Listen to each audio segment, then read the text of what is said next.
ಓಂ ಗಂಗಣಪತಾಯೇ ನಮಃ. ಶ್ರೀ ಗುರುದೇವ ರುದ್ರಾಯ ನಮಃ.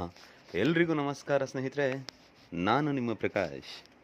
ಸ್ನೇಹಿತರೆ, ಇಂದು ನಾನು ನಿಮಗೆ ಒಂದು ಬಲಿಷ್ಠಕರವಾದ ವಶೀಕರಣ ಮಂತ್ರ ತಗೊಂಡು ಬಂದಿದ್ದೀನಿ. ಅದನ್ನು ಹೇಗೆ ಮಾಡೋದು, ಯಾವತ್ತು ಮಾಡೋದು ತಿಳಿಸ್ಕೊಡ್ತೀನಿ.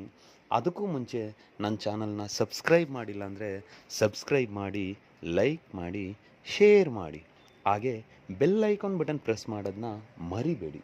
ಏಕೆ ಅಂದರೆ ಮುಂದೆ ನಾನು ಏನು ವೀಡಿಯೋಸ್ ಬಿಡ್ತೀನಿ ಅದೆಲ್ಲರಿಗಿಂತ ಮುಂಚೆ ನಿಮಗೆ ಬಂದು ಸೇರುತ್ತೆ.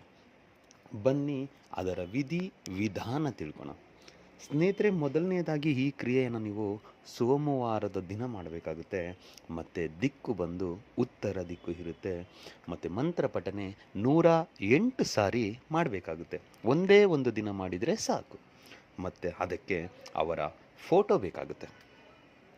ಇಷ್ಟನ್ನು ಇಟ್ಕೊಂಡು ಸೋಮವಾರದ ದಿನ ರಾತ್ರಿ 9ರಿಂದ 12 ಒಳಗೆ ಈ ಕ್ರಿಯೆ ಮಾಡಬೇಕು. ಈ ಕ್ರಿಯೆನ ನೀವು ಮಾಡುವ ದಿನ ಯಾವುದೇ ಕಾರಣಕ್ಕೂ ಎಣ್ಣೆ, ಮಾಂಸ, ಮೊಟ್ಟೆ ಸೇವನೆ ಮಾಡಬಾರ್ದು. ಇಷ್ಟನ್ನು ಕರೆಕ್ಟಾಗಿ ನೀವು ಇಟ್ಕೊಂಡು ಪಾಲನೆ ಮಾಡಿದ್ದೇ ಆದರೆ, ಒಂದು ನಂಬಿಕೆಯಿಂದ ಈ ಕ್ರಿಯೆನ ನೀವು ಮಾಡಿದ್ದೇ ಆದಲ್ಲಿ, ಈಗ ನಾನು ಕೊಡುವ ಮಂತ್ರ ಏನಿದೆಯೋ ಆ ಮಂತ್ರನ 108 ಸಾರಿ ಪಠನೆ ಮಾಡಿ ಅವರ ಫೋಟೋಗೆ 3 ಸಾರಿ ಅಂತ ಅಭಿಮಂತ್ರಿಸಿ ನಿಮ್ಮ ಜೇಬಿನಲ್ಲಿ ಇಟ್ಕೊಂಡ್ಬಿಟ್ರೆ ಸಾಕು. ಮರುದಿನ ನಿಮಗೆ ಬೆಳಗಾಗುವುದರೊಳಗೆ ಅವ್ರ ಕಡೆಯಿಂದ ಯಾವುದಾದ್ರೂ ಒಂದು ಫೋನ್ ಇಲ್ಲ ಮೆಸೇಜ್ ಬಂದೇ ಬರುತ್ತೆ. ಇದಕ್ಕೆ ನಾನು ಗ್ಯಾರಂಟಿ ಕೊಡ್ತೀನಿ. ಇಷ್ಟೇ ಮಾಡಬೇಕು ನೀವು. ಸೋಮವಾರದ ದಿನ ಬೆಳಿಗ್ಗೆ ನೀವು ಸ್ನಾನ ಮಾಡಿದರೂ ಪರವಾಗಿಲ್ಲ, ಸಂಜೆ ಬಂದು ಮತ್ತೆ ಸ್ನಾನ ಮಾಡಿ ಈ ಕ್ರಿಯೆನ ಮಂಚದ ಮೇಲೆ, ಬೆಡ್ ಮೇಲೆ ಮಾಡಬಾರ್ದು.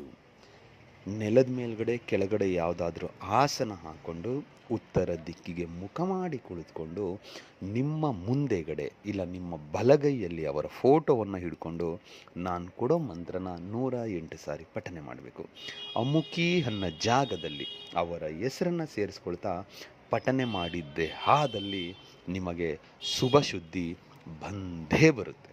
ಅದಕ್ಕೆ ಮಂತ್ರ ಹೀಗಿದೆ ಸ್ನೇಹಿತರೆ: ಓಂ ನಮೋ ಭಗವತೆ ಮಾತಾಂಗಿ ಕುಮಾರಾಯ ಅಮುಖಿ ಮಂ ವಶಂ ಕುರು ಸ್ವಾಹ.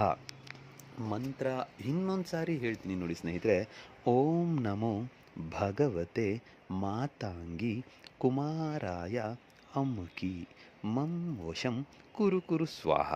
ಈ ರೀತಿಯಾಗಿ ಪಠನೆ ಮಾಡಿ ನಿಮ್ಮ ಜೇಬಿನಲ್ಲಿ ಅವರ ಫೋಟೋ ಇಟ್ಕೊಂಡ್ರೆ ರಿಸಲ್ಟ್ ಕಟ್ಟಿಟ್ಟ ಬುತ್ತಿ ಬಂದೇ ಬರುತ್ತೆ. ಏಕೆ ಅಂದರೆ ಇದು ಸಿದ್ಧಾಂತ. ಎಲ್ಲರಿಗೂ ಮಂಗಳವಾಗಲಿ ಸ್ನೇಹಿತರೆ.